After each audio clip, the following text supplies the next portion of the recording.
நாளைக்கான வீடியோ தாங்க வந்திருக்கு. வீடியோ வந்து சூப்பராக இருந்துச்சு அப்படின்னு தாங்க சொல்லணும். அதாவது கேமா வந்து நம்ம ராகினியோட வலையில் வந்து விழுந்துட்டாங்க அப்படின்னு தாங்க சொல்லணும். கீழே விழுந்து அவங்க வயிற்றில் அடிபட்டுருச்சு. கிட்டத்தட்ட வந்து அவங்களோட கரு வந்து கலைஞ்சிருச்சு அப்படின்னு தாங்க சொல்லணும். அதெல்லாம் பார்க்குறதுக்கு நம்ம சேனலை மட்டும் மறக்காமல் லைக் அண்ட் சப்ஸ்கிரைப் மட்டும் பண்ணிடுங்க.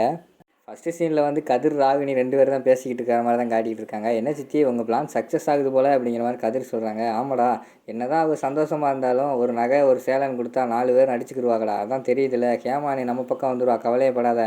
நான் ஹேமாவை வச்சே அந்த இந்திராவுக்கு எதிராக பிளானை பயங்கரமாக போட போகிறேன் அப்படிங்கிற மாதிரி ராகினி சொல்கிறாங்க. அதுக்கடுத்து வந்து கதிர் வந்து சொல்கிறாங்க, ஆமாம் ஆமாம் சித்தி, நானும் அவங்க தங்கச்சியை வந்து காவியா வந்து நம்ப வச்சுட்டேன்.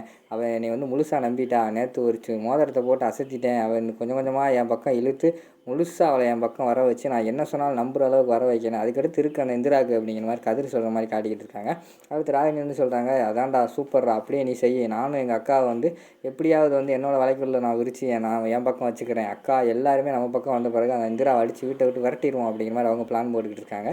இது எல்லாத்தையுமே அந்த பக்கம் இந்திரா வந்து கேட்டுடுறாங்க. ஓ அப்படியா, கதிர் மாமா இதனால தான் அக்கா கிட்ட நடிச்சுக்கிட்டு இருக்காங்களா? அக்கா கொஞ்சம் சந்தோஷமாக இருந்தால் அது பொறுக்காதே, இருக்கட்டும், இவ்வளோ கவனிப்போம். இப்போ போய் அத்தைக்கிட்ட ராகினியை பற்றி சொன்னாலும் அவங்களும் நம்ப மாட்டாங்க.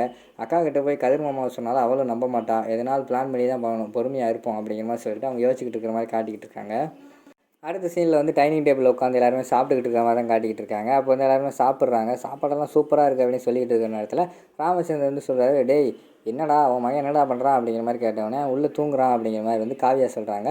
என்னம்மா அப்படியே அவனுக்கு ஒரு பேர் வைக்காமல் இருந்தால் என்ன அர்த்தம், சீக்கிரம் ஒரு பேரை வச்சுருவோம் அப்படிங்கிற மாதிரி ராமச்சந்திரன் சொல்கிறாங்க.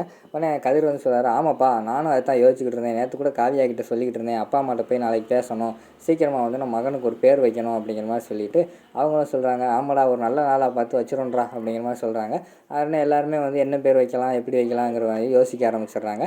அப்போ வந்து இவங்க ராமச்சந்திரன் சொல்கிறாரு, சரி பேர் வைக்கிற சாய்ஸை வந்து அவங்க அப்பா அம்மாட்டே விட்டுருவோம், அதான் கரெக்டாக இருக்கும். ஏன்னா அவங்க தான் பெற்றெடுத்தவங்க, அவங்களுக்கும் ஒரு ஆசைகள் இருக்கும்ல, இந்தந்த பேரை தான் வைக்கணும் அப்படின்னு சொல்லிட்டு அவங்களும் விருப்பப்பட்டிருப்பாங்க. அதனால் அவங்க விருப்பப்படியே வந்து அவங்க என்ன பேர் சொல்கிறாங்களோ அதையே வச்சுருவோம் அப்படிங்கிற மாதிரி வந்து ராமச்சந்திரன் சொல்கிறாங்க. உடனே கதிர் வந்து முன்னுக்கு போய் நல்ல ஒரு மாதிரி நடிக்கிறாரு. அப்பா எனக்கு இதுக்கு சம்மந்தம் கிடையாதுப்பா, என்ன தான் நான் வந்து அவங்களுக்கு அப்பா இருந்தாலும் நான் கையில் தூக்கி கூட சரியாக கொஞ்சினதில்லை. காவியா தான் சின்ன வயசுலேருந்து அவளை பார்த்துக்கிட்டு சுமந்துக்கிட்டு எல்லாமே பார்த்தது அவள் தான். அதனால் பேர் வைக்கிறதுக்கான முழு தகுதி உடையவ வந்து காவியா தான். காவியா என்ன பேர் வச்சாலும் எனக்கு ஓகேப்பா அப்படிங்கிற மாதிரி வந்து கதிர் சொல்கிறாங்க. உடனே சுபா வந்து சொல்கிறாங்க, கதிர் தம்பி நீங்களா காவியாவை இப்படி புரிஞ்சு வச்சுட்டு பேசுங்களே, எனக்கே ஆச்சரியமாக இருக்குது அப்படிங்கிற மாதிரி சொன்னோன்னே அவர் வெக்கப்பட்டு சிரிக்கிற மாதிரி காட்டிக்கிட்டு இருக்காங்க. இங்கிட்டு பார்த்தா நம்ம ஜெயா வந்து சொல்கிறாங்க, நாளை கழித்து ஒரு 2 நாள் கழித்து கூட ஒரு நல்ல நாள் வருது, அந்த நாள்லேயே நம்ம வந்து இந்த பெயர் சூட்டுற விழா வந்து வைப்போம் அப்படிங்கிற மாதிரி சொல்கிறாங்க. உடனே வந்து நம்ம ராகினி வந்து சொல்கிறாங்க, அக்கா எதுக்கா கிராண்டாக பண்ணிக்கிட்டு நம்மளே ஃபேமிலியோடு சிம்பிளாக முடிச்சுக்கிறோம் அப்படிங்கிற மாதிரி சொல்கிறாங்க. உடனே ஜெயா வந்து சொல்கிறாங்க, கௌதம் இல்லாத எனக்கு ஒரு மாதிரி இருக்குது அப்படிங்கிற மாதிரி சொல்கிறாங்க. அக்கா அவன் வந்து என்னக்கா பண்ண போகிறான், இது என்ன கல்யாணமாக காது குத்தா, சும்மா பேர் தானக்கா, நம்மளாம் ஒரு பேர் வச்சுக்கிறோம், அதுக்கடுத்து அவன்கிட்ட சொல்லுவோம் அப்படிங்கிற மாதிரி சொல்கிறாங்க. சரி நீ சொல்கிறது சரி தான், நம்ம ஃபேமிலியிலே வச்சு முடிச்சிருவோம் அப்படிங்கிற மாதிரி சொல்கிறாங்க. அங்கிட்டு பார்த்தா நம்ம கேமா சும்மா இருக்காமல் அவங்க ஹஸ்பண்டுக்கிட்ட சொல்கிறாங்க, ஏங்க எனக்கு தானுங்க ஃபங்க்ஷன் வைக்கிறதா சொன்னாங்க வளகாப்பு, இப்போ பாருங்கள் குழந்தைக்கு வைக்க சொல்கிறாங்க, நீ யாருமே கண்டுக்க மாட்டேங்காங்க அப்படின்னு சொல்லிட்டு அழுக ஆரம்பிச்சிடுறாங்க. ஃப்ரீயாக விடு, அதெல்லாம் ஒன்றும் கிடையாது, அம்மா அதை பற்றி பேசுவாங்க, நீ எதுக்கு அதெல்லாம் போட்டுக்கிட்டு வளர்த்திக்கிட்டு இருக்க அப்படிங்கிற மாதிரி அவர் வந்து சமாதானப்படுத்துகிறாரு. அடுத்து வந்து நம்ம காவியா வந்து சொல்கிறாங்க, எனக்கு வந்து ராமச்சந்திரன் அப்படின்னு பேர் வைக்கணுமாம்மா, உங்கள் பேர் தான் வைக்கணும், நீங்கள் தான் எவ்வளோ பெரிய ஆளாக இருந்தாலும் குடும்பத்தை எப்படி பார்த்துக்கிறது எல்லாம் சிம்பிளாக இருக்கீங்க, அதே மாதிரி தான் என் பிள்ளைங்க வளரணும்னு ஆசைப்பட்றேன் அப்படிங்கிற மாதிரி சொல்கிறாங்க.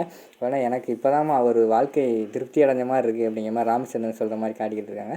எல்லாருக்கும் ராமச்சந்திரன் பேர் ஓகே தானா அப்படிங்கிற மாதிரி சொன்னேன். இந்திராவும் சொல்கிறாங்க, ஆமாம் மாமா நானும் நினச்சேன் உங்கள் பேர் வச்சா நல்லாயிருக்கும், உங்கள் பேர் இருக்கட்டும் அப்படிங்கிற மாதிரி எல்லாருமே ஒத்துக்கிறாங்க. நம்ம கேமா வந்து அந்த இடத்துல அழுதுகிட்டே வந்து ரூம்குள்ளே போகிற மாதிரி காட்டுறாங்க.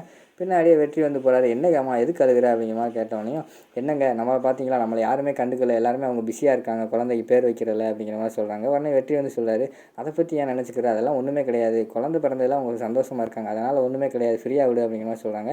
எப்படிங்க உங்களால் மட்டும் அப்படி இருக்க முடியுது, என்னால் இருக்க முடியல, அந்த கதிரும் காவியாவும் நல்லா தான் இருந்தாங்க, இப்போ என்னமோ நகை ஆசை வந்துருச்சு, அவங்களுக்கு ஆசை வந்துருச்சு அப்படிங்கிற மாதிரி சொன்னோன்னே, அதெல்லாம் கிடையாது, காவியாவும் இந்திராவும் நல்லவங்க மாதிரி தெரியுது அப்படிங்கிற மாதிரி வந்து நம்ம கதிர் சொல்கிறாங்க. இது எல்லாத்தையுமே ராகினி வந்து அங்கிட்டு வந்து ஒட்டு கேட்டுக்கிட்டு இருக்காங்க. டக்குன்னு வந்து ராகினி வந்து என்ட்டி கொடுக்காங்க. என்னங்கம்மா என்ன ஆச்சு, ஏதோ அழுதுகிட்டு இருக்கிற மாதிரி தெரியுது அப்படிங்கிற மாதிரி சொன்னோன்னே நம்ம கேமா வந்து அதெல்லாம் ஒன்றும் இல்லை அப்படிங்கிற மாதிரி சொல்கிறாங்க. சும்மா சொல்லு அதில் என்ன இருக்குது அப்படிங்கிற மாதிரி சொல்கிறாங்க. ஒன்றும் இல்லை அப்படிங்கிற மாதிரி சொன்னோன்னே, பாத்தியா அந்த இந்திராவும் காவியாவும் பாத்தியா எப்படி அக்கா கிட்ட ஸ்கோர் பண்ணுறாங்கன்ட்டு, என்ன தான் காசு பணம் வந்தாலும் அவங்கெல்லாம் பிரிஞ்சு அவங்க உன்னை அளவு வச்சுருவாங்க, நீ எந்த பக்கம் சேர்றதுன்னு பார்த்துக்கோ அப்படின்னு சொல்லிட்டு லேசாக சொல்லிவிட்டு அந்த இடத்துலேருந்து போயிடுறாங்க. உடனே கேமா வந்து யோசிக்க ஆரம்பிச்சிடுற மாதிரி காட்டுறாங்க. அடுத்த சீனில் வந்து சுபா வந்து வீட்டை க்ளீன் பண்ணிக்கிட்டு இருக்காங்க. அந்த இடத்துக்கு வந்து நம்ம தற்செயலாக வந்து இந்திரா போகிறாங்க. அவங்க கஷ்டப்பட்டு க்ளீன் பண்ணுறத பார்த்தோன்னே, அக்கா கொடுங்கக்கா நான் க்ளீன் பண்ணுறேன் அப்படிங்கிற மாதிரி சொல்கிறாங்க. இந்திரா அதெல்லாம் வேண்டாம்மா நானே க்ளீன் பண்ணுறேன் அப்படிங்கிற மாதிரி சொல்கிறாங்க. என்னக்கா பிரித்து பார்க்குறீங்க, எல்லாமே நம்ம வீட்டில் வேலையை பகிர்ந்தாலும் செய்யணும், வாங்க கொடுங்க அப்படிங்கிற மாதிரி சொன்னோன்னே, வேணாம்மா இந்த கை வந்து கையெழுத்து போட வேண்டிய கை, இதெல்லாம் இந்த வேலையை பார்க்கக்கூடாது அப்படிங்கிற மாதிரி சொல்கிறாங்க. என்னக்கா அதெல்லாம் ஒன்றும் கிடையாது கொடுங்கக்கா அப்படின்னு சொல்லிட்டு அவங்க எனக்குள்ளே வந்து க்ளீன் பண்ணுறாங்க. அதை பார்த்து ராகினி வந்து ஜெயாக்கிட்ட மூட்டி விடுறாங்க. பாத்தியாக்கா எப்படி நகைக்காக எப்படி போட்டி போட்டு வீட்டு வேலை நடக்குது அப்படிங்கிற மாதிரி சொல்கிறாங்க. அதெல்லாம் ஒன்றும் கிடையாது, நான் வந்து நல்ல மருமகத்தை தான் கொடுக்க நினச்சேன், அப்படி எனக்கு யாருமே போட்டி போட்டு நான் நகைக்காக பண்ணுற மாதிரி தெரியலை அப்படிங்கிற மாதிரி வந்து ஜெயா சொல்கிறாங்க. இந்திரா இரு அக்கா கிட்ட நல்ல பேர் வாங்குறியா அப்படின்னு சொல்லிட்டு ஹேமா எப்படி வருவா வீட்டை விட்டு அவங்க ரூமுக்கு வெளியில் வந்து எண்ணெயை கொட்டி வச்சிடுறாங்க. கொஞ்ச நேரம் கழித்து பார்த்தா ஹேமா வந்து மெதுவாக வந்து எந்திரிச்சு நடந்து வர்ற மாதிரி காட்டிக்கிட்டு இருக்காங்க. எண்ணெய் எனக்குள்ளே கிடக்கு. ராகினி வந்து குறுகுறுன்னு பார்த்துக்கிட்டு இருக்காங்க. எப்படியாவது வந்து ஹேமா வந்து அந்த எண்ணெயில் வந்து காலை வச்சு வலிக்கி விழுந்துடணும் அப்படிங்கிற மாதிரி யோசிச்சுக்கிட்டே இருக்காங்க. அதே மாதிரி பார்த்தோம்னா அவனுக்குள்ளே ஹேமா வந்து நடந்து வராங்க. கரெக்டாக அந்த எண்ணெயில் காலை வச்சு கீழே வந்துடுறாங்க. கீழே விழுந்தோடனே வயிற்றில் அடிபட்டுருச்சு போல், வயிற்றை பிடிச்சி சுருண்டு படுத்துடுறாங்க. வீட்டில் உள்ள எல்லாருமே வந்து என்னாச்சுன்னு தூக்குறாங்க. அதோட பார்த்தீங்கன்னா இந்த எபிசோட வந்து முடிச்சிடுறாங்க.